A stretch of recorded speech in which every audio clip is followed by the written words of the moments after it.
Meus queridos amigos e amigas, que bom estarmos de novo, que bom para mim estar com vocês novamente, que bom para mim ter a companhia de vocês de novo, partilhando esses conhecimentos, partilhando essas informações a respeito da saúde mental, a respeito da busca de um grau de satisfação, de tranquilidade, mesmo com algum tipo de sofrimento, mesmo com algum tipo de doença, de adoecimento.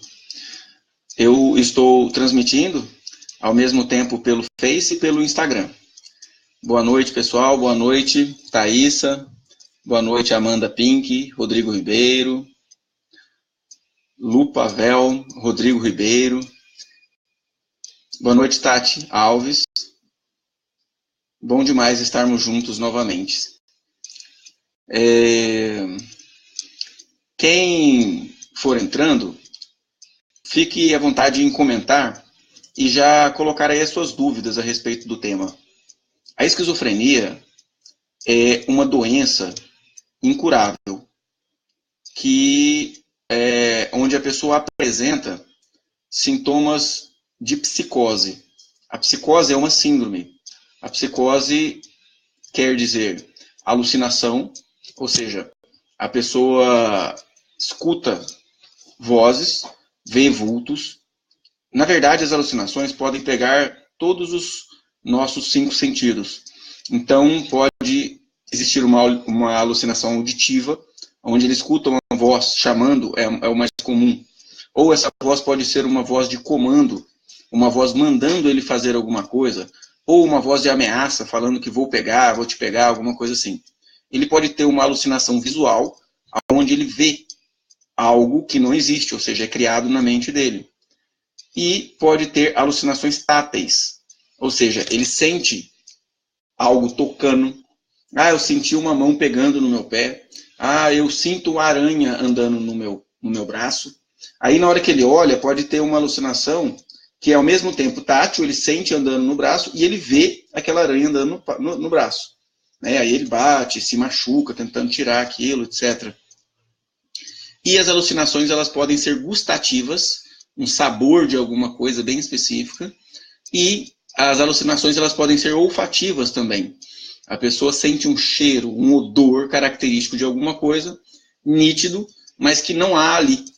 Geralmente são odores de mau odores, E muitas vezes o odor ele vem preenchido com uma informação, ou seja, com um delírio, com uma ideia falsa.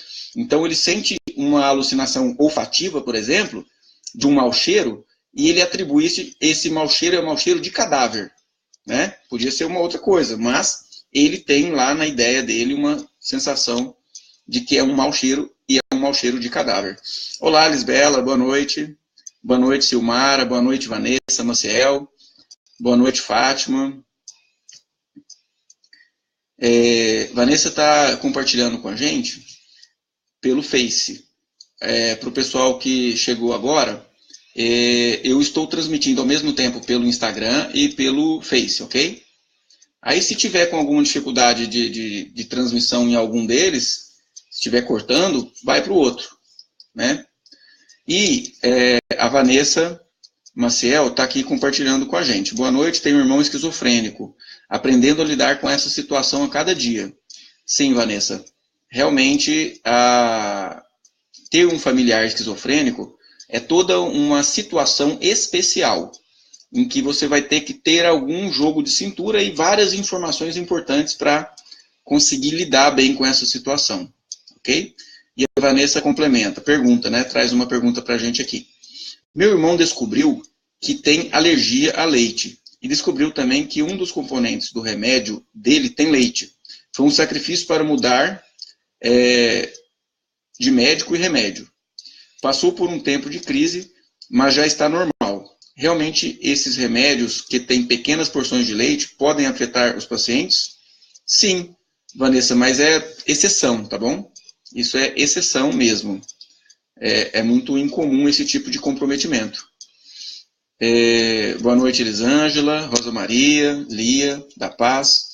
Pelo Instagram, Berico Jaime, meu querido, como estamos? Tudo bem? Aulenberg, Maria Ottoni, sejam todos muito bem-vindos. E vão colocando aí nos comentários um oi, uma boa noite, uma pergunta, um depoimento, como a Vanessa colocou aqui. Esse problema que você teve, Vanessa, é um dos vários que podem acontecer. Porque o que acontece? Deixa eu falar um pouco mais da esquizofrenia para que as pessoas entendam. Talvez quem já tenha um familiar com esquizofrenia já tenha essas características muito bem vivenciadas no dia a dia. Mas é importante que a gente coloque que a esquizofrenia é uma doença que cursa com uma dissociação da realidade. A pessoa sai da realidade, ele perde o contato com a realidade, muitas vezes criando uma realidade própria. Essa perda do contato com a realidade, ela se dá pela psicose. E a psicose é o quê? Alucinação, confusão mental e delírio. A alucinação, eu expliquei, que é uma manifestação da, digamos assim, equivocada de um dos 5 sentidos ou mais de um dos 5 sentidos. Então, alucinação auditiva, visual, tátil, olfativa, gustativa. E o delírio é uma ideia que a pessoa tem certeza. A pessoa acredita que aquilo é verdade, mas é uma ideia falsa. Inclusive, existem outros transtornos que não a esquizofrenia, que cursam com psicose. O próprio transtorno bipolar, ele pode apresentar psicose, alucinação, delírio.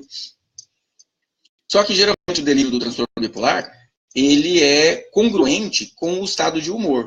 Ou seja, a pessoa, se ela está numa euforia, numa alegria exagerada, ela tem um delírio de grandeza. Eu posso, eu sou rei, eu sou presidente, eu sou irmão do George Bush, etc.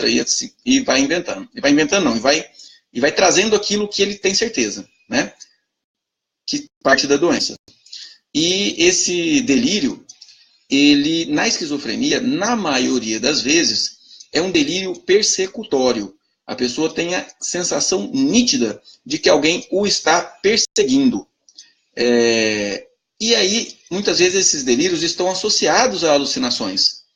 Então, ele vê, por exemplo, num cantinho, uma câmera. E ele tem certeza que tem uma câmera ali filmando as atitudes dele, com o objetivo de fazer algum mal para ele. Ok?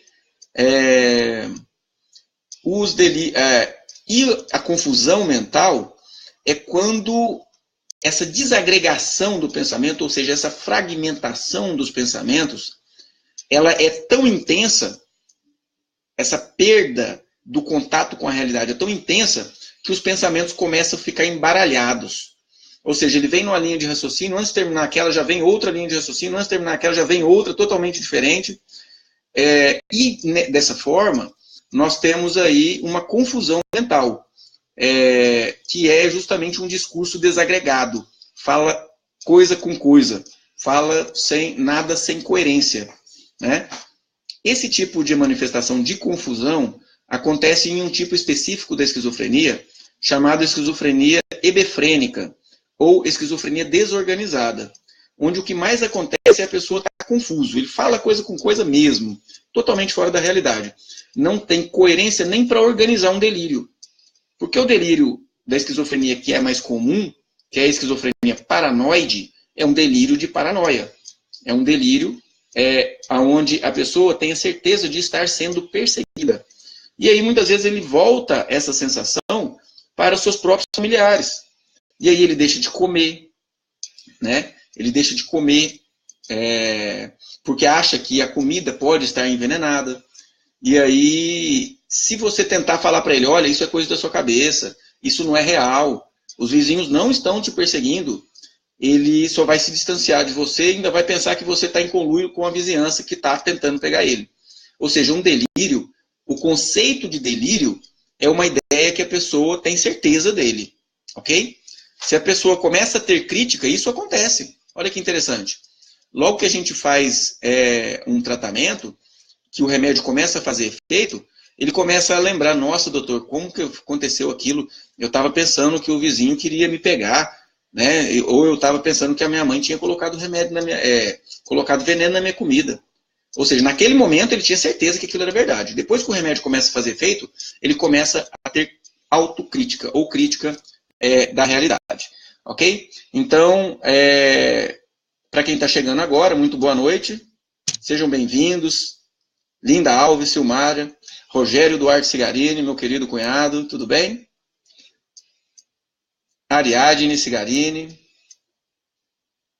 Sejam muito bem-vindos. Renascer Saúde entrou. Que honra recebê-los. Alguém aqui perguntou, e eu estou transmitindo, gente, para quem está chegando agora, quem não escutou falando, eu estou transmitindo ao mesmo tempo pelo Instagram e pelo Face, ok? Legal. O Flávio está perguntando aqui, o Flávio Vinícius, ele está perguntando, meu avô tinha essa doença, eu corro o risco de ter essa doença? Sim, Flávio, corre o risco sim.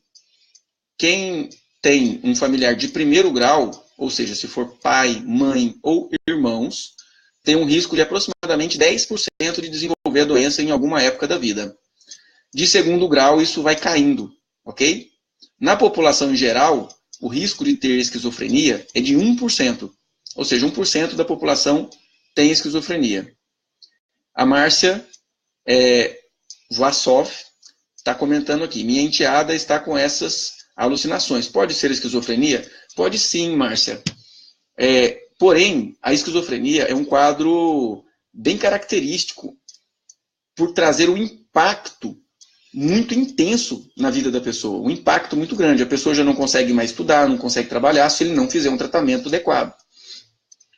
Já existem outros transtornos delirantes, além da esquizofrenia. Inclusive, existe um chamado transtorno delirante persistente.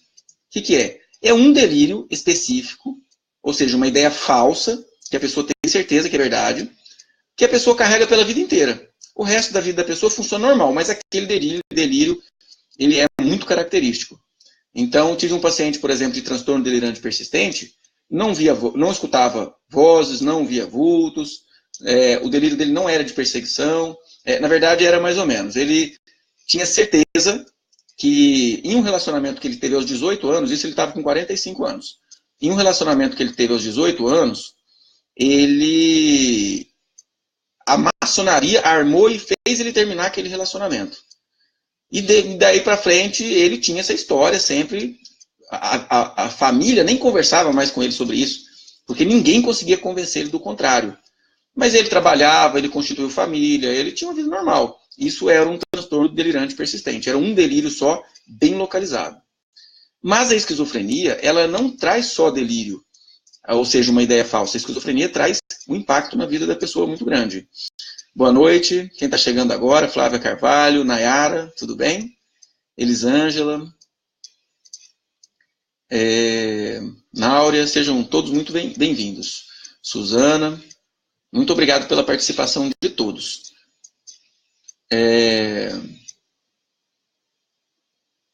Maura Teles.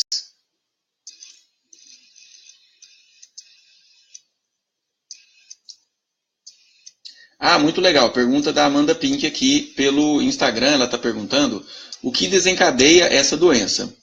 Então, Amanda, nós temos como causa da esquizofrenia um componente genético que define uma alteração neurobioquímica. Essa alteração neurobioquímica desencadeia uma alteração do metabolismo da dopamina no cérebro, que causa essas alucinações, esses delírios, e causa também um processo de deterioração da capacidade intelectual, da capacidade cognitiva da pessoa. A esquizofrenia, ela tem uma característica, e é até por isso que nós estamos aqui. É por isso que eu tenho trabalhado na divulgação do tratamento, na divulgação do controle, do entendimento das doenças mentais. A esquizofrenia, se a pessoa recebe um tratamento na primeira crise, ela tem 80% de chance de nunca mais ter crise. Ok? Se a pessoa não consegue receber um auxílio a tempo, e ele, depois da primeira crise, às vezes trata, toma um remédio, melhora, e depois para o remédio, tem uma segunda crise. Isso vai baixar o controle a chance de controle da doença baixa para 50%. A partir da terceira crise, isso baixa para 30%. Cada crise que a pessoa tem, ou seja, cada surto, onde ele fica muito confuso, agressivo, com os delírios muito fortes, com alucinações muito intensas, cada crise que um esquizofrênico tem, faz com que a próxima crise seja mais grave. Cada crise psicótica, ou seja, de alucinação, confusão mental e delírio, vai trazer um processo de lesão do cérebro da pessoa e determinando com que a próxima crise seja mais grave. Mais grave em que sentido? Mais grave na intensidade dos sintomas e mais difícil de ser tratada. Então, a quantidade de remédio vai ter que ser maior nas crises que vêm subsequentes e o tempo que o remédio vai demorar para fazer efeito vai aumentar também. Sejam bem-vindos, quem está chegando agora. Olá, Sara.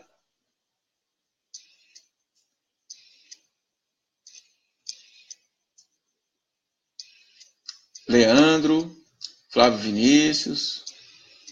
Sejam todos muito bem-vindos. Podem ficar à vontade para fazer perguntas. A Maria Ottoni está perguntando pelo Instagram. Para quem não sabe, eu estou transmitido pelo Instagram e pelo Face ao mesmo tempo, ok? Criança pode ter? Pode sim, Maria. Maria Ottoni está perguntando. Criança pode ter esquizofrenia? Sim. Ela pode se manifestar na infância. Mas o mais comum é ela se manifestar a partir da adolescência. A esquizofrenia, ela acomete homens e mulheres na mesma proporção. Porém, os homens costumam ter as crises, ou seja, a primeira crise, a apresentação da doença, entre 15 e 25 anos. E as mulheres, quando manifestam a crise, geralmente, na maioria das vezes, é após os 25 anos, entre os 25 e os 35 anos. Mas a incidência é igual em homens e em mulheres. A Ribeiro está perguntando, Sueli Ribeiro está perguntando quais são os sintomas da doença. Então eu vou repetir para quem está chegando agora e para reforçar para quem já escutou aí. Que os sintomas principais da doença são sintomas de psicose. Existem os sintomas de psicose positivos, que chamamos de positivos, que é alucinação, ou seja, um estímulo falso de um ou mais dos 5 sentidos. Ou seja, escutar a voz, ver vultos, sentir um sabor de alguma coisa diferente, sentir um cheiro que ele atribui ser de carniça ou ser de cadáver, né? Ou uma alucinação tátil, sente alguma coisa andando no corpo. Confusão mental, ou seja, o pensamento fica embaralhado, falando coisa com coisa. E o delírio, que é quando existe uma ideia falsa estruturada. O mais comum dos delírios é o delírio de perseguição. A pessoa tem certeza que alguém está perseguindo, ele fala que tem câmeras escondidas vendo o comportamento dele, ele fala que o vizinho está armando contra ele, com detalhes. O delírio de perseguição é o mais comum. Às vezes, são delírios bem esdrúxulos mesmo. A pessoa tem a certeza de que foi abduzido, de que os extraterrestres estão vigiando ele, de que ele tem um contato com extraterrestres, o extraterrestre está falando com ele, tá? E existem os sintomas psicóticos que chamamos de negativos, que é o embotamento afetivo, ou seja, a pessoa deixa de ter, de manifestar emoção. Em que sentido? Se alguém fala para ele, você ganhou o maior prêmio aí, ganhou um dinheiro grande. Ah, muito bom. Olha, sua mãe morreu. Sim. É a mesma face. O embotamento afetivo é quando a pessoa não consegue manifestar alegria ou tristeza. Ok? Às vezes ele pode até sentir, mas ele não manifesta. Ele perde a capacidade de manifestar alegria ou tristeza. O humor ele fica totalmente reto. Lembra que eu falei na live sobre transtorno bipolar? Eu vi até alguém aqui pelo Face comentando sobre transtorno bipolar, eu já vou falar, tá? Um minutinho. Lembra que eu falei que no transtorno bipolar, a pessoa oscila demais o humor, ou seja, todos nós oscilamos um pouco de humor. Transtorno bipolar oscila demais, tem períodos de euforia e períodos de tristeza. E o embotamento afetivo é um quadro patológico da esquizofrenia, onde o humor é retilíneo. Não existe a sensação de tristeza ou de alegria. E aí, o que acontece? Muitas vezes as pessoas pensam, é uma depressão. Ele fica muito parado, não tem alegria nenhuma. Mas se você pergunta para ele, olha, fulano, você está triste? Não, não estou triste. Ele não sente tristeza. Né? Às vezes ele fica parado, olhando para o nada. Que esse é o segundo sintoma psicótico negativo. Então, o primeiro sintoma psicótico negativo é perder a capacidade de sentir alegria ou de tristeza. A segunda sintoma psicótico negativo é o prejuízo da volição. O que é volição? Volição é a vontade. A pessoa perde vontade de fazer coisas. Ele perde a vontade de desempenhar tarefas. Ele não tem desejo. Se deixar, se não tratar, ele fica, às vezes, o dia inteirinho sentado no sofá, olhando retinho para a parede, sem vontade de fazer nada. Às vezes, nem para comer. Se não chamar para comer, ele não vai comer, ele não sente vontade. E esse prejuízo, essa dificuldade de sentir vontade, é um sintoma psicótico da esquizofrenia, ok? Obrigado pela participação, viu, Sueli? Que bom. Participação de muitas pessoas aqui. Muito obrigado pela participação, viu, gente? Deixa eu ver aqui o pessoal que está aqui pelo Face. Renatinha Vivian, muito obrigado pela participação, seja bem-vinda. A Vanessa perguntou se tem alguma relação de hereditariedade. Eu disse que sim. Realmente existe um componente genético associado a um componente ambiental. Ou seja, a pessoa nasce com a predisposição genética de ter de ter a esquizofrenia. Mas ele só vai ter realmente a esquizofrenia se, e somente se, ele tiver um componente ambiental favorável. Pode ser traumas na infância, pode ser o uso de maconha, outras drogas alucinógenas podem desencadear a esquizofrenia. Então, existem os dois fatores. Como lidar com a agressividade? Sofro muito com isso. Meu filho agride do nada. A Solange Epaminondas está participando. Muito obrigado pela participação, tá, Solange? Boa noite. A agressividade, Solange, é um sintoma relacionado com os delírios e com a psicose. Então, não é um sintoma aceitável que permaneça. Ou seja, algo tem que ser feito.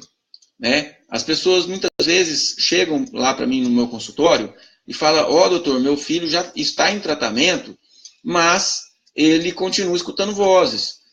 Ele continua me agredindo de vez em quando, ele vira e mexe, ele tem crise. Isso é sinal que esse tratamento ele não está satisfatório, ele não está bem conduzido. Qualquer sintoma que incomode, ele deve ser avaliado e tratado. Ele precisa ser abordado de uma forma terapêutica, seja por medicação, seja por psicoterapia, seja por orientação da família, seja por terapia ocupacional, ou seja, ter alguma coisa para fazer, para ocupar o tempo, seja terapia de convivência, né, os centros de convivência, os CAPs, os Centros de Apoio Psicossocial, ajudam muito. Lia Paz. Grupo Mãos de Mães, presente, doutor. Muito obrigado, Lia, pela presença. É um prazer receber vocês. Compartilhe aí a nossa transmissão para a gente ter o máximo de pessoas entendendo melhor sobre esse adoecimento. E todos que estão aí, fiquem à vontade, por favor, de compartilhar. Pode ter pessoas das suas relações, das suas amizades, do Facebook, do Instagram, que se beneficiarão com essas informações, tá bom? Curtam e compartilhem. Prestigiem também, obviamente, o nosso trabalho. Muito obrigado. E aí a Lia Paz fala aqui pelo Face. Eu estou transmitindo pelo Instagram também, para quem chegou agora.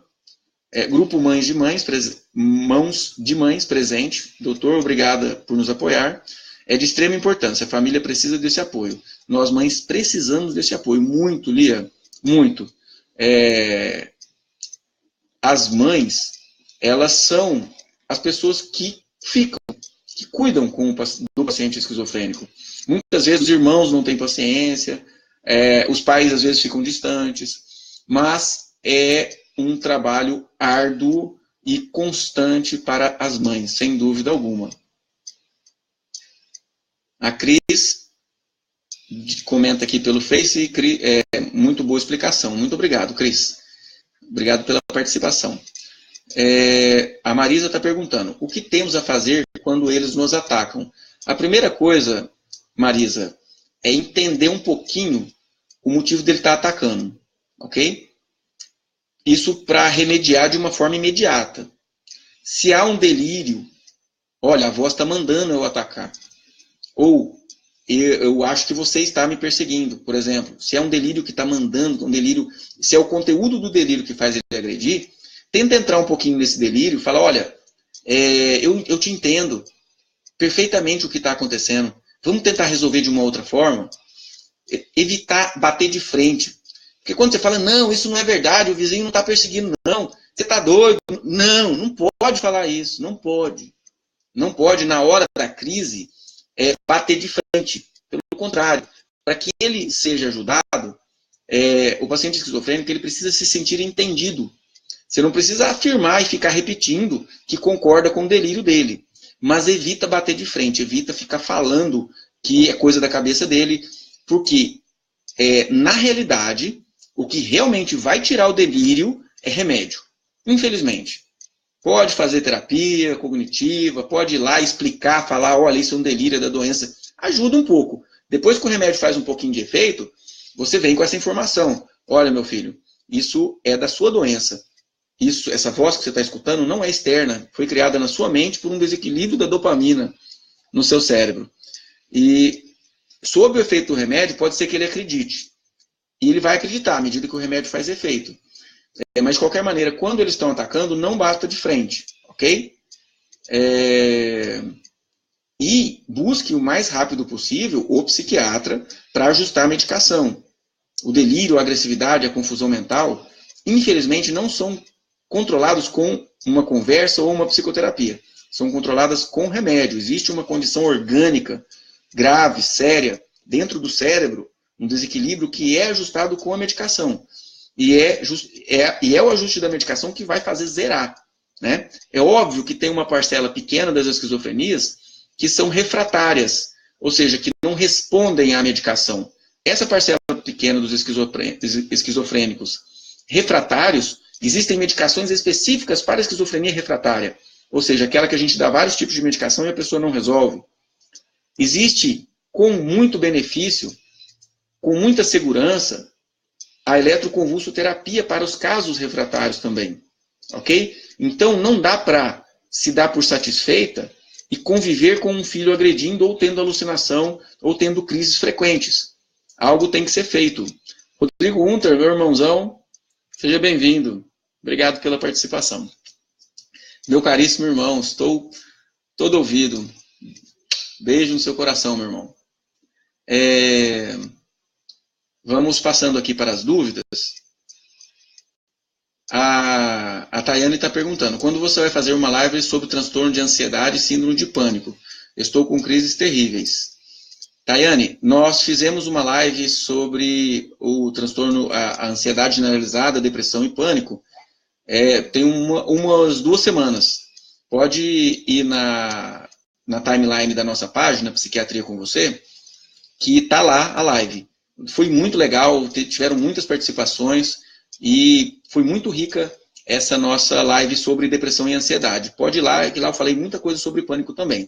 E logo a gente vai fazer outras lives a respeito de pânico, ansiedade, porque na verdade é a doença mais comum. Né?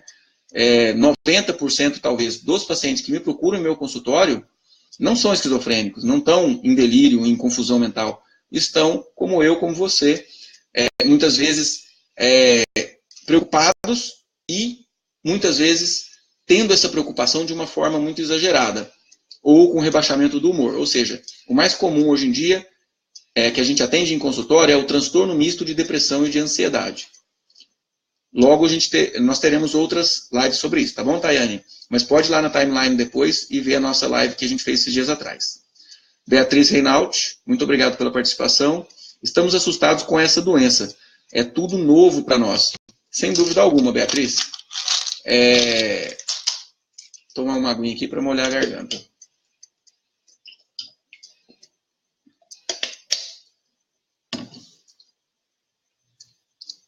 A esquizofrenia, ela é uma doença muito pouco divulgada.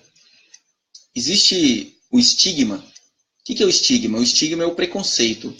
O estigma é o sinal, digamos assim. Como se fosse uma marca que aquela pessoa tem, um carimbo que ela tem. Ah, esquizofrênico. Tem que ir para o hospital e ficar lá. Por quê? Porque a nossa sociedade, enquanto não existiam medicações eficientes, tinha medo, vergonha do esquizofrênico. Então ele não convivia com a família. Ele era segregado, ele era separado dentro de manicômios. E foi por isso que a Itália iniciou a luta antimanicomial. E até hoje. Hoje em dia, o SUS ele não abre mais leitos psiquiátricos de internação, por considerar que o paciente psiquiátrico precisa estar dentro da família, que é uma dinâmica que a família precisa se envolver. Então, por muito tempo, a esquizofrenia, ela foi, digamos assim, banida, era um preconceito muito grande. E aí essas pessoas esquizofrênicas eram retiradas da sociedade. Então, até hoje, existe muito preconceito e existe muita desinformação. Por exemplo, uma informação que as pessoas têm super equivocada. O esquizofrênico ataca mais. O esquizofrênico agride mais. Você sabia que isso não é verdade? A taxa de agressão entre os esquizofrênicos é a mesma taxa de agressão entre a população em geral. Ok? Então, por exemplo, isso, né? Então, quer dizer, pode acontecer agressão? Pode. Mas o esquizofrênico, na maioria das vezes, ele está com muito mais medo do que agressivo, com vontade de agredir. Ok? Então, é por isso, Beatriz, que você nunca tinha ouvido falar. Né? É por isso que nós estamos aqui, para divulgar, para fazer com que as pessoas entendam que é algo tratável, possível de conviver. Por isso foi esse o slogan dessa live. Né? É possível viver e conviver muito bem com o esquizofrênico. Ou sendo esquizofrênico, né? Fabiana Dias. Quando o paciente não aceita o tratamento, qual a melhor forma de ajudar? Perfeita pergunta, Fabiana. Na verdade, desde quando eu pensei em fazer essa live, a principal pergunta era essa. Porque é o questionamento maior. Porque dar o diagnóstico de esquizofrenia é muito fácil. Né? É um diagnóstico eminentemente clínico. Alucinação, confusão mental, delírio, é uma coisa que persiste. Né? Então, dar o diagnóstico é fácil. Tratar é o difícil. Por quê? Porque na maioria das vezes, o paciente ele não se aceita adoecido. Ele tem certeza daquelas ideias delirantes que ele manifesta. E, na maioria das vezes, ele não aceita o tratamento. E aí onde fica recaídas psicóticas atrás de recaídas psicóticas. E isso é muito grave. Por quê? Quanto mais tardio é o tratamento, ou quanto mais tardio é a eficiência do tratamento. Porque iniciar o tratamento sempre inicia. Nenhuma família permite que fique muito tempo quebrando tudo, ou delirante demais, ou parado olhando para o nada o dia todo. Nenhuma família permite. Geralmente leva ao tratamento. Mas aí o que acontece? Sai da crise, a pessoa toma um pouquinho de consciência e muitas vezes abandona o tratamento. Aí tem segunda crise, terceira crise, e as crises são sempre progressivamente mais graves. E aí como ajudar quem não quer tratar? Se a pessoa que tem esquizofrenia oferece risco a si ou a terceiros, nós estamos indicados de internar. Ou seja, a internação ela tem que ser sempre evitada. O único critério para a internação é justamente o risco a si ou a terceiros. Se o paciente esquizofrênico fala em suicídio, e Rodrigo Hunter, meu irmão, Está perguntando ali, e a taxa de suicídio? 6% dos esquizofrênicos morrem de suicídio. 6% dos esquizofrênicos morrem de suicídio. As tentativas de suicídio do esquizofrênico, elas são geralmente congruentes com o delírio. Ou seja, a voz está mandando ele suicidar, que é uma alucinação que a gente chama voz de comando, e ele tem aquela ideia delirante de que se ele não suicidar, ele vai ser morto, ou se ele não suicidar, quem está perseguindo ele vai matar a família dele toda. Muitas vezes ele se mata para proteger a família. Então, e essas tentativas de suicídio do esquizofrênico, elas são muito graves. O esquizofrênico não tenta suicídio tomando remedinho, ele escolhe uma coisa trágica. Ele pega uma faca e se degola. Ele enfia uma faca dentro de si, ele injeta veneno nele, ele pula de um lugar muito alto, ele se eletrocuta, ele se enforca, ele tem, muitas vezes, formas graves de tentar suicídio e, na maioria das vezes, letal. Ok? E aí, voltando à pergunta da Fabiana, que pergunta quando o paciente não quer se tratar, como fazer? Então, se nesse momento ele está oferecendo risco a si ou a terceiros, ele necessita ser internado, ok? Não tem que ter resistência com internação, não, gente. É para proteger a pessoa ou para proteger terceiros. Porque existem casos de esquizofrênicos que matam toda a família e se matam por estar isso congruente com o delírio. Felizmente, esse tipo de delírio é raro, bastante raro, ok? Então, a taxa de violência entre os esquizofrênicos não é maior do que a população em geral. Então, esse é um primeiro caso. Então, uma forma de tratar é internar realmente. A outra forma de tratar é tentar motivar em outros aspectos. Se você for comigo lá no psiquiatra, você queria ganhar aquela bicicleta, né? Você queria fazer aquela viagem, queria ter aquela televisão no seu quarto, então eu vou te permitir, vou te dar esse benefício que eu sou o seu provedor, né? Porque o esquizofrênico geralmente não se sustenta. O esquizofrênico está sendo cuidado por outras pessoas. E o provedor tem esse poder, assim como com a criança, né? Olha, se você tiver o mérito de ir lá na consulta com o doutor, pelo menos, e conversar com ele, eu te dou tal benefício. Por exemplo, isso é algo que ajuda a motivar quem não quer se tratar. Uma outra ferramenta que a gente usa com muita propriedade, com muita eficiência, são as medicações antipsicóticas injetáveis. Eles têm muita resistência de tomar o comprimido, eles esconde debaixo da língua, ele põe na beirada da bochecha, depois cospe e entra em surto. Então, as medicações injetáveis de depósito, elas podem ser tomadas uma injeção a cada mês ou a cada 6 semanas, mas geralmente de mês em mês ou de 3 em 3 semanas, dependendo da medicação injetável, com muita eficiência, ou seja, não precisa tomar comprimido nenhum, uma injeçãozinha só por mês. Então, eu tenho vários pacientes esquizofrênicos que não aceitam tomar nenhum comprimido, mas a injeçãozinha todo mês ele aceita. E foi a única forma que encontramos de manter ele bem. E, felizmente, os que estão tomando medicações injetáveis estão muito bem. Mas esse problema, Fabiana, da má aderência ao tratamento, é a primeira causa disparado de recaídas. Porque tratar o primeiro surto, geralmente trata, porque a família não permite da pessoa se manter naquele sofrimento todo.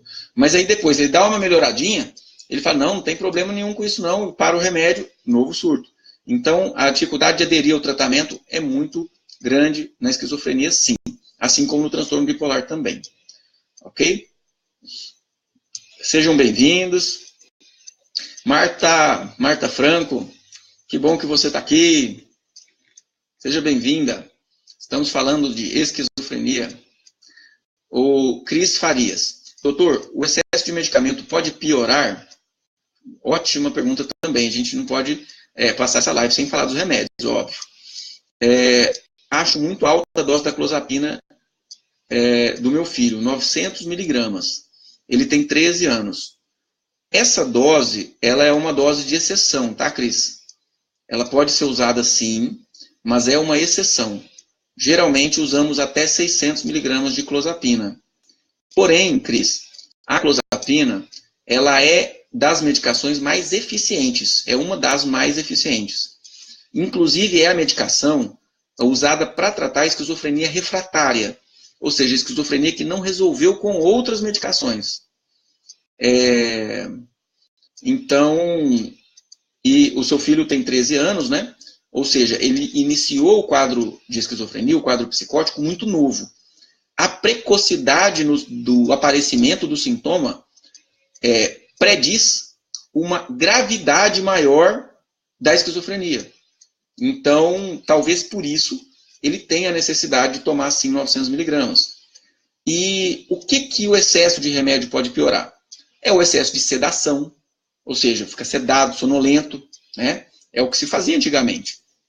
O paciente esquizofrênico, antigamente, quando não tinha medicação eficiente, ele não tinha psicose, mas também não ficava acordado, né? Isso é antigo. A gente não vai permitir que o paciente fique sedado o tempo todo, não é para isso. Outros efeitos colaterais da medicação, em excesso ou não, que é o tremor, é a síndrome extrapiramidal, tremor, rigidez motora, isso são sintomas colaterais. Todo sintoma colateral, Cris, é função do psiquiatra manejar para que não persista, para que não fique, ok? Com certeza, o excesso de medicação não vai causar psicose, obviamente. Nunca vai trazer, vai aumentar a psicose, o remédio antipsicótico. Ele pode trazer outros problemas, esses que eu expliquei. Síndrome extrapiramidal, tremor, sedação excessiva. E no caso da clozapina, ainda tem uns riscos a mais, que são os riscos de agranulocitose, os riscos de neutropenia. O que é isso? São alterações no sangue que põem a vida da pessoa em risco. Isso acontece só com a clozapina. É por isso que você deve estar fazendo aí o exame de sangue, o hemograma, deve ter feito semanal nos primeiros meses e depois tem que ser feito mensal durante todo o tratamento com clozapina. Hemograma mensal, para monitorar a possibilidade de acontecer essas alterações do sangue, ok? Beatriz, obrigado pela participação. Gessiara, está pedindo uma live sobre fobia social. Ótimo, Gessiara. Ótimo assunto. Fobia social, timidez excessiva. A fobia social é uma fobia específica relacionada à exposição. A pessoa tem um profundo medo de se expor, da avaliação das outras pessoas. Sara Nicolelli está falando... Obrigado pela participação, viu, Sara? A Sara também dirige uma página no Face direcionado para as famílias que cuidam dos pacientes esquizofrênicos, das pessoas esquizofrênicas. A importância de um lar harmonioso é fundamental, Sara, né? Um bom vínculo com o pai, né? O bom vínculo com a mãe, o restante da família ter paciência, né? com o esquizofrênico, com as limitações dele, não fazer críticas, né? Principalmente críticas destrutivas, tratar com amor, abraçar, beijar. Por mais que às vezes ele está lá parado, sem manifestar sentimento, ele tem sentimento. Ele não tem capacidade de manifestar por causa do adoecimento. Então, Sara, a importância de um lar harmonioso, ela é fundamental. E para isso as pessoas têm o quê? Que conhecer o problema, né? E é por isso que a gente está aqui. E eu te parabenizo pelo seu trabalho, tá bom?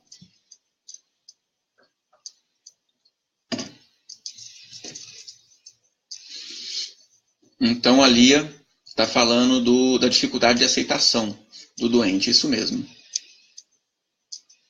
A Luciana Carla diz, creio que meu filho sempre foi esquizofrênico, mas só começou o tratamento aos 19 anos. Por conta disso, a esquizofrenia dele pode ter se tornado crônica. Ele tem a maioria dos sintomas negativos. Luciana, muito boa a sua pergunta, viu? A esquizofrenia, conceitualmente, é uma doença crônica. O que é uma doença crônica? É uma doença que persiste a vida toda da pessoa. Ou pelo menos por um período grande, né? Crônico quer dizer por muito tempo. A esquizofrenia é uma doença crônica e incurável, ou seja, permanece por muito tempo, ou seja, a vida toda. Conceitualmente, a esquizofrenia é incurável e permanece a vida toda. Existe um outro transtorno delirante chamado transtorno psicótico agudo. Agudo é que acontece num momento, ok? O transtorno psicótico agudo, ele é uma psicose que dá, a gente trata, a gente tira o remédio, a pessoa nunca mais tem problema. É uma psicose que dá e passa. E aí isso não é esquizofrenia, ok? Conceitualmente, a esquizofrenia, ela é para a vida toda. É uma doença sem cura, porém com controle. E o controle não é só o remédio. São todas essas mudanças de hábitos que a gente está propondo aqui. A Náurea está perguntando quais são as medicações para esquizofrenia refratária. As que tratam, geralmente as que não respondem muito bem, é clozapina, olanzapina, aripiprazol. São as doenças, aliás, as medicações mais utilizadas, principalmente a clozapina. A clozapina, de todas, é a única que tem uma eficiência um pouco maior. A gente só não trata com clozapina todo mundo por causa do risco de comprometimento das células sanguíneas. Ok? Para quem está chegando agora, nós estamos transmitindo ao mesmo tempo pelo Instagram e pelo Face, ok? Então, às vezes eu olho para cima, olho para baixo aqui, às vezes eu comento comentários que não estão aqui no Face, é porque eu estou comentando do Instagram também. Obrigadíssimo pela participação. Boa noite, Leia. Tudo jóia? O meu filho não está resolvendo com várias medicações que já tomou. Então, Beatriz, cada caso é um caso e necessita ser avaliado assim, nos detalhes pelo psiquiatra. Ok? O que não dá é para se dar por satisfeito mantendo sintomas, com certeza. O remédio que precisa ser colocado na comida, alimentos frios ou quentes, diminui sua eficiência, é um caso que ele não aceita, que foi receitado por completo. Assim é o único jeito. Kellen, a comida quente pode alterar a eficiência. Comida fria ou morninha, não. Pode dar, não tem problema não.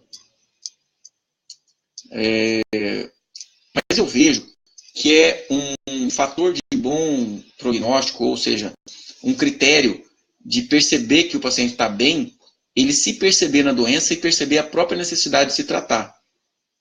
Porque depois que ele recebe o diagnóstico, que ele controla o sintoma psicótico, que ele cai em si novamente, e que ele tem toda a possibilidade de concordar com a doença e com o tratamento.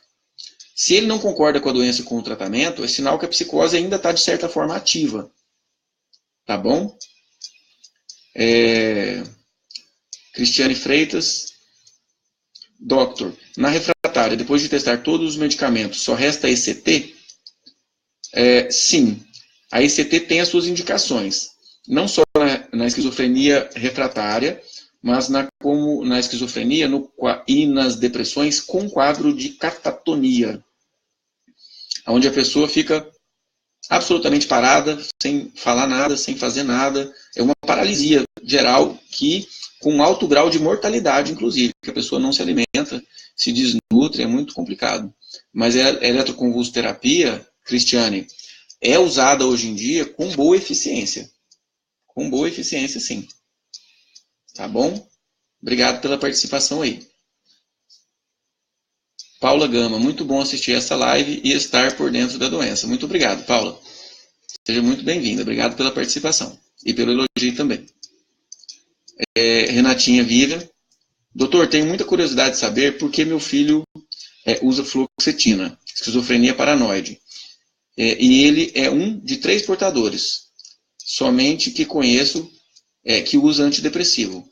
Por que não todos? Nada impede, Renatinha, que o paciente desenvolva também uma depressão junto. Pode acontecer. Geralmente, a esquizofrenia ela vem com um quadro depressivo menor e um quadro depressivo geralmente associado aos sintomas. Ou seja, é tanto sofrimento que ele tem de ficar escutando vozes, de ver vulto, de não ser compreendido, que ele fica triste. né?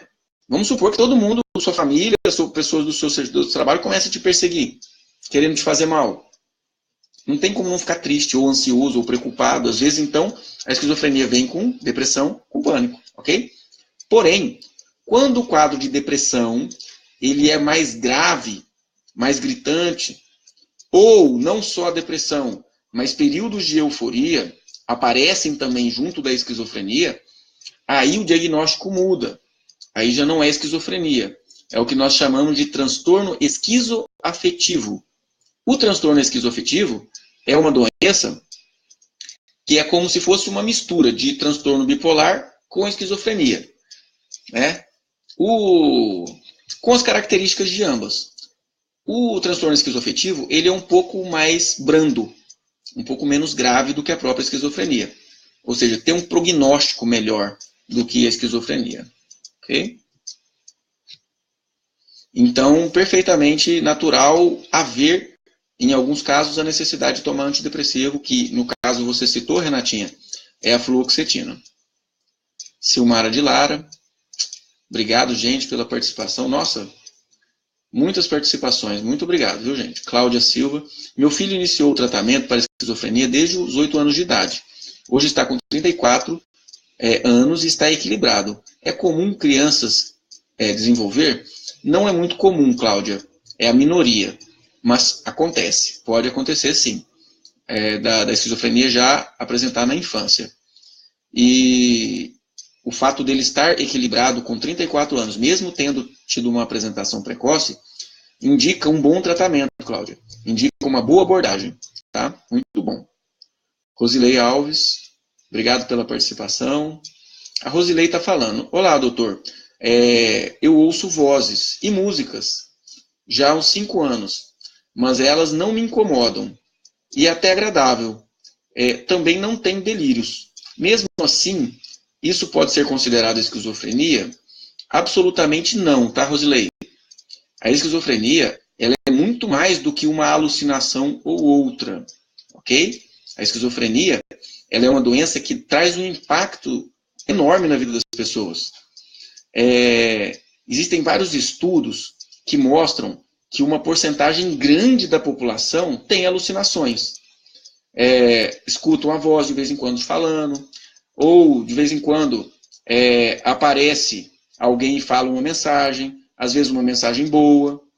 Então, pelo que eu me lembro, a estatística é de 20 a 30% da população tem alucinação em alguns momentos da vida.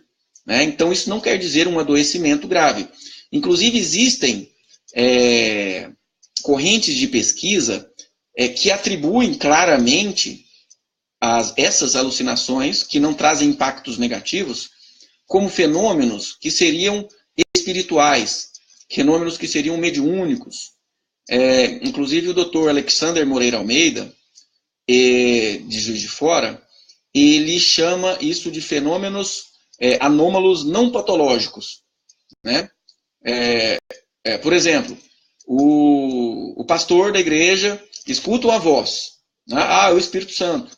Isso não tem nada a ver com esquizofrenia. Isso tem o seu componente lá, espiritual, etc. Escuta uma voz falando que revela alguma coisa para ele, está dentro de um contexto religioso, está dentro de um contexto de benefício. Ou seja, não tem nada a ver com esquizofrenia. Ok? É algo natural que ainda tem que ter muitas pesquisas para mostrar o que é e o que não é. Mas cada um faz ideia do que seja. As correntes espiritualistas chamam de mediunidade.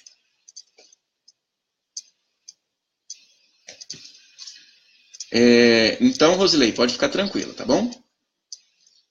Obrigado, doutor, pelo esclarecimento sobre essa doença. À disposição, Beatriz. E essa live, gente, ela vai ficar disponível pelo Facebook, ok? Aí, se vocês conhecem alguém que vai ser beneficiado, compartilha com eles, para eles assistirem. Esses conhecimentos são fundamentais para abordar bem o paciente ou o familiar. Solange Epaminondas, a demora do treinamento, aliás, a demora de tratamento queima neurônios. Isso mesmo, Solange, queima neurônios mesmo. As crises subsequentes, elas são sempre mais graves. É por isso que a gente trabalha com a conscientização, de tratar o mais precocemente possível, o mais rápido possível, e depois não abandonar o tratamento. sabendo que o tratamento ele é para a vida toda, no caso da esquizofrenia.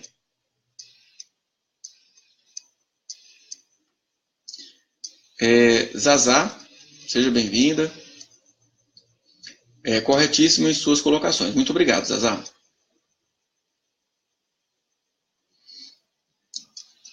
Doutor, o senhor, bem didático, explica muito bem. Obrigado. Tô feliz, estou ficando convencido aqui. A Elisângela está comentando, meu Deus, essa questão do suicídio. É verdade, viu, Elisângela? 6% dos pacientes com esquizofrenia morrem de suicídio. Se eles tivessem com um tratamento adequado, a chance dele não realizar um suicídio é muito grande. Porque o suicídio do paciente depressivo tem um grau de consciência no que ele está fazendo. Mas agora o suicídio, a agressão, o homicídio do paciente esquizofrênico, ele está totalmente alucinado, ele está totalmente no mundo da lua, ele está totalmente em outro planeta, digamos assim. E ele não tem controle nenhum sobre isso. Por isso, as tentativas de suicídio são muito mais graves. E automutilação também. Né? Eu tenho um paciente que a voz de comando ficou martelando na cabeça dele que ele precisava cortar a mão, que aquela mão ia matar ele. E ele pegou a maquita e arrancou a sua mão com uma maquita. Né? Grave, grave. Né? Na vigência daquilo, a família bem instruída, percebendo um tipo de já início de automutilação, se queima com um cigarro, ou se corta um pedacinho pequeno, já tem que intervir o mais rápido possível. Principalmente quando ele começa a falar, olha, a voz está mandando eu matar fulano, ou a voz está mandando eu me matar, a voz está mandando eu cortar minha mão. Se o paciente está falando sobre isso, tem que intervir. Não pode demorar, não pode dar bobeira. Tia Zarife, seja bem-vinda. Obrigado pela participação. Que legal, muitos comentários. Oi, Juliette. Eu estou tentando, o máximo possível, responder todos os comentários, tá bom, gente? E aí também, essa live não pode ficar muito comprida, nós já estamos com 57 minutos. E a gente já vai meio caminhando para o encerramento. Quem tiver suas últimas dúvidas pode ir comentando aí, tá bom? A Josi Andrade está falando, minha filha tentou suicídio e ela tinha esquizofrenia. Sim, isso. E ela se cortava. Ou seja, o comportamento de autoagressão já necessita uma atenção muito grande. Doutor, a Kellen Cristina, obrigado, Kellen. Doutor, meu irmão de 36 anos acha que pode convencer o médico que ele só precisa da metade da medicação, por não estar mais em crise. E é por isso que tive que começar a colocar a outra metade escondida em comidas. Ele tem pânico de médicos dele. Até medir a pressão. Ele não deixa mais. Depois que teve muitas alterações, mas agora já está sob controle. Como agir com essa teimosia dele? Mesmo ele estando estável, por eu ter que administrar o que ele deixa de tomar? Então, se está dando para levar assim, Kellen, leve, ok?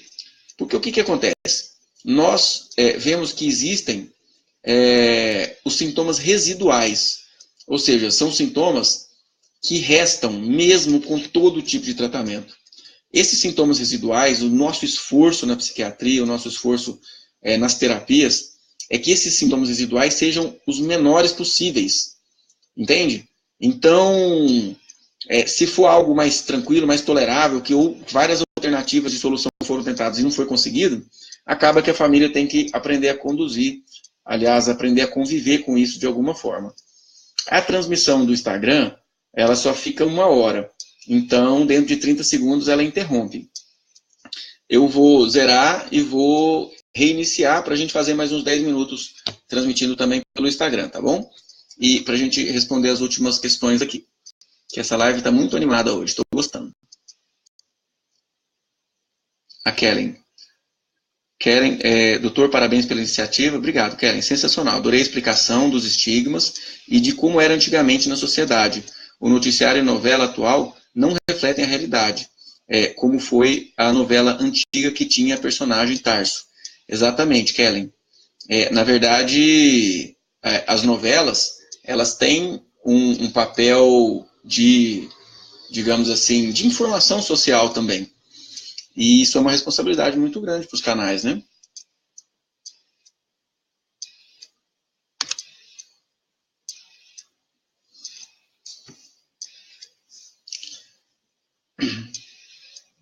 A Cris está falando, o meu chegou a arrancar as unhas. Pois é, imagina o quanto é sofrido. Gente, arrancar as unhas é técnica de tortura.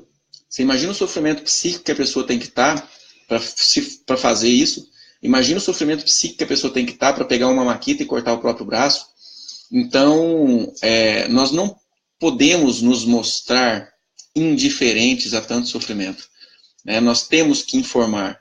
Né? E muitas vezes a gente não tem na nossa família, mas às vezes a gente tem um funcionário, né? A gente tem um familiar, a gente tem um amigo, alguém, uma notícia, olha, e o que acontece? Tem uma boa parcela dos esquizofrênicos que não são tratadas. Geralmente, esses esquizofrênicos não tratados, eles têm uma vinculação extremamente simbiótica com a mãe. Existe um contexto também que a gente chama de transtorno psicótico induzido, em que alguém que convive muito com o esquizofrênico ou o delirante, mesmo sem ser delirante, começa a acreditar de tanto o delirante falar que é verdade, entendeu? E aí, muitas vezes, há um processo de simbiose com a mãe, em que a mãe acha que está protegendo o filho fazendo a vontade dele. Então, a vontade dele é não tratar, e essa mãe mantém ele dentro de casa, escondido, né? Às vezes trancado dias, meses, anos, uma boa parte da vida trancado dentro do quarto, a mãe mantém, sem tratamento. Né? E aí, quando questionada, fala, não, ele não quer tratar.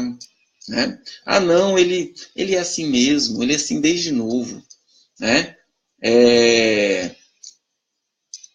Por quê? Porque quando vai levar ao médico, é contrariar o filho. E contrariar o filho dá uma dor danada nela. Por isso que a gente chama isso de simbiose.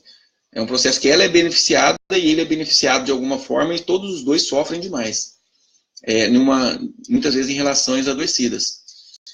Principalmente na população de pouca informação, de baixa renda. Nós temos quadros de esquizofrenia, de psicose, que não são tratados. Que a pessoa fica lá na psicose.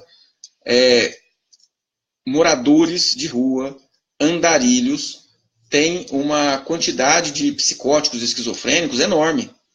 Né? Algumas pesquisas falam em 80% dos moradores de rua, principalmente dos andarilhos. O andarilho, quase sempre, ele é psicótico. Ele é esquizofrênico. Né? Ele está fora da realidade. E muitas vezes ele anda num trecho e volta naquele mesmo trecho, ou anda o Brasil todo.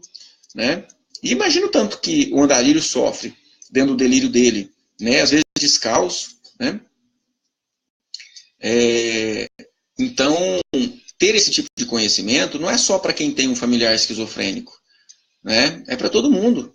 Para que entenda, para que inclua. Né? Para que não tenha preconceito. Para que saiba que o esquizofrênico ele não vai agredir. Né? As pessoas que não têm o contato, que não têm informação, têm medo. Né? Olha a pessoa, nossa, que esquisito, ele vai me bater. Nada a ver. Nada a ver isso. A chance disso acontecer é a mesma chance de uma pessoa sem esquizofrenia bater. Entende? O esquizofrênico ele sofre muito mais tudo isso do que ele agride a sociedade de uma forma alguma.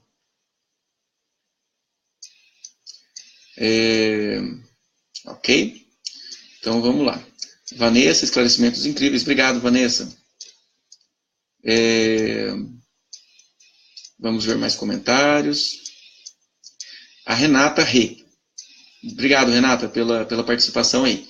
Minha filha tem 21 anos, mas é colada em mim. Eu passei por muitas situações críticas e agora está tomando Axonium. Complicada essa relação. Até eu estava depressiva. Então, Renata, é isso mesmo. Isso pode acontecer sim. O que importa é que a pessoa tenha a humildade e a iniciativa de buscar ajuda, sabe? De reconhecer que é um problema que tem pessoas mais instruídas nesse assunto. Por exemplo, se o meu carro estraga, né? Se o meu carro estraga, eu não sei mexer com o carro. Eu preciso procurar alguém que entenda. Eu não vou lá com o martelo e bater, né, fazer do jeito da minha cabeça, que vai dar errado. Né? Então, na saúde é a mesma coisa. E não é só na saúde mental, é na saúde física também. As pessoas têm muitas pessoas têm resistência e falta de humildade, muitas vezes, de reconhecer que precisa de ajuda. Então, tem pessoas com hipertensão que passam anos com hipertensão sem tratar, porque bate no peito e fala, eu não preciso disso não, eu nunca tive esse problema. E a pressão alta dá muito pouco sintoma a princípio, né? Aí depois infarta, depois dá derrame, mas, né, paciência. Então, existe a necessidade da gente ter a humildade que a gente precisa de receber ajuda. Seja da família, né? Seja de um profissional capacitado, seja a ajuda de um remédio. Gente, o quanto é difícil convencer as pessoas, e não é só o esquizofrênico, não. O quanto é difícil convencer as pessoas que é necessário tomar a medicação, sabe? Algumas pessoas têm a sensação de que se ele está tomando a medicação, ele está mal. Se ele tiver, vou pegar uma balinha aqui, olhar a gargantinha.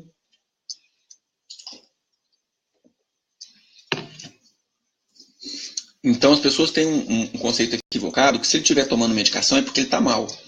E mais, se precisar tomar uma dose maior da medicação, é porque ele está pior. Então, por exemplo, isso acontece até no tratamento de ansiedade e depressão, que é o que a gente mais trata. Às vezes, a pessoa chega lá, doutor, melhorei 50%, 60%. Ok, seguindo um protocolo de tratamento de ansiedade, melhorou 50%, 60%, a gente aumenta a dose do remédio para ver se melhora 80%, 90%. Aí a gente fala, então vamos aumentar o remédio. Aí tu, não, mas eu melhorei tanto, para que você quer aumentar o remédio? E aí, às vezes, ele acha super tranquilo tomar um comprimido de 100. Mas se falar para ele tomar 3 de 25, ele não quer. Entende? Então, é muito preconceito. E o que a gente sabe hoje em dia é que as medicações são muito seguras. Oi, Suelen. Seja bem-vinda. As medicações são muito seguras. E não só melhoram a qualidade de vida da pessoa, mas como protege o cérebro. A esquizofrenia e também a depressão, também a ansiedade, também o pânico causam um processo de demência, um processo de diminuição da capacidade intelectual. Pasmem, olhe bem. Depressão sem tratamento causa demência. Quando o remédio vem e trata, a gente está protegendo o cérebro da pessoa do processo de demência. O que é demência? É o processo de perda intelectual, perda cognitiva, perda de inteligência, perda de memória. Então, as medicações hoje em dia que tratam esquizofrenia, depressão, ansiedade, transtorno bipolar, são chamadas neuroprotetoras. Eu estou falando do tarja vermelha, tá? Ou tarja preta, que a gente usa o mínimo e somente por um período curto e necessário. Os tarja preta realmente fazem mal, causam dependência, diminuem memória a longo prazo. Mas os tarja vermelha são neuroprotetores. Então, não é ruim tomar remédio. É ruim ter sintoma. É ruim sofrer. É ruim não conseguir trabalhar, não conseguir constituir família. Né? É ruim ficar recaindo no uso de droga por conta de uma psicose. É ruim morrer de câncer de pulmão porque a psicose está ativa. E quando a psicose está ativa, o consumo do tabaco ele triplica.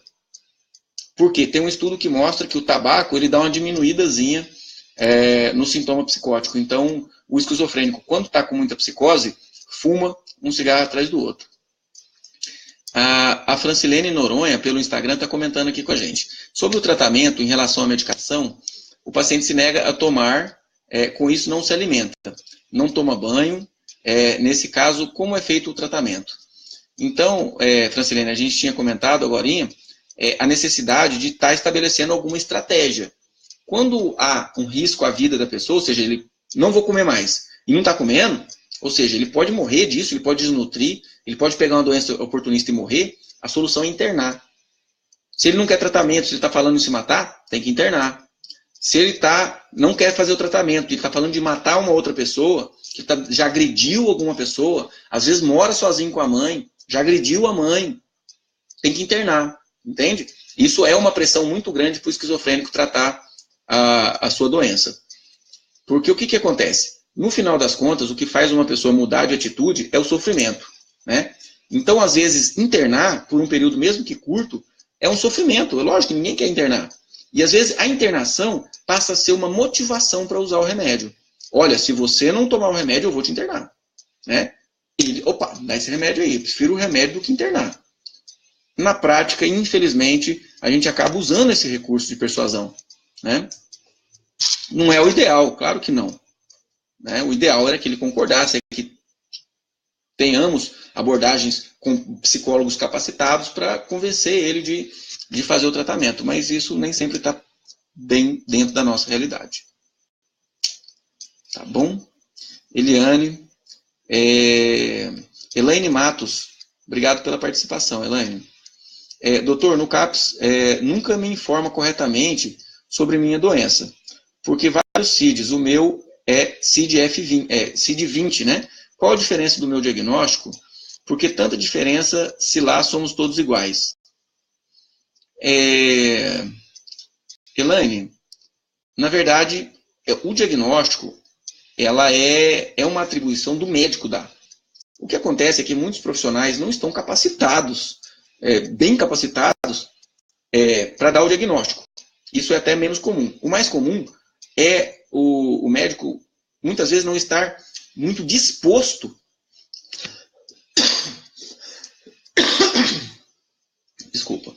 muito disposto a informar o diagnóstico e ter o trabalho de explicar todos os detalhes em relação a esse diagnóstico. Principalmente na rede pública, infelizmente.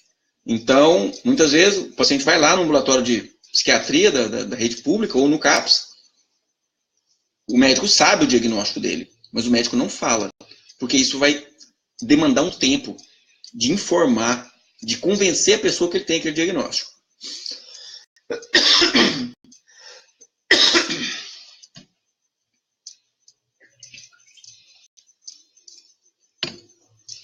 Meu Deus, nossa live já está com 1h12. Já está passando já do tempo. Mas está bom demais. Então, Elaine, em relação ao seu diagnóstico, em relação ao que você tem que conversar com o seu médico. Fala, doutor, na verdade, o que eu tenho? Né? Converse francamente. Se der uma pressionadinha, mesmo que ele não tenha muito tempo para ficar conversando sobre isso, ele vai te falar qual que é o diagnóstico.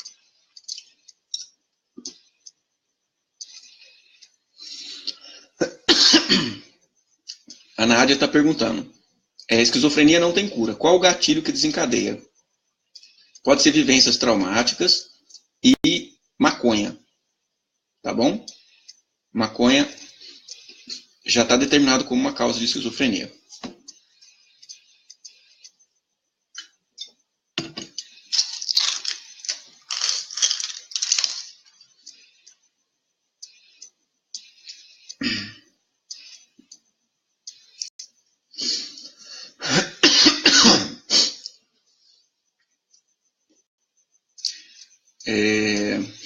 Então, gente, muito obrigado pela participação, foi ótimo. Eu queria ter respondido a pergunta de todo mundo. Infelizmente, o tempo não é suficiente, mas eu já me comprometo com vocês de fazer novas lives a respeito desse tema, tá bom? E deixa aí a sua pergunta nos comentários, que assim que eu tiver um tempo, eu vou entrar e vou responder no próprio comentário mesmo. E, sabendo também dos questionamentos de vocês, eu vou ter mais facilidade de preparar os nossos próximos conteúdos, porque eu estou fazendo isso aqui para vocês, entende? Então, qual seja a demanda de vocês, quais sejam os questionamentos de vocês, eu vou produzir o conteúdo e vou trazer para vocês. Então, esquizofrenia, depressão, ansiedade. Eu fiz lives a respeito de meditação, né? Pretendo fazer uma live a respeito de terapias holísticas gerais, né?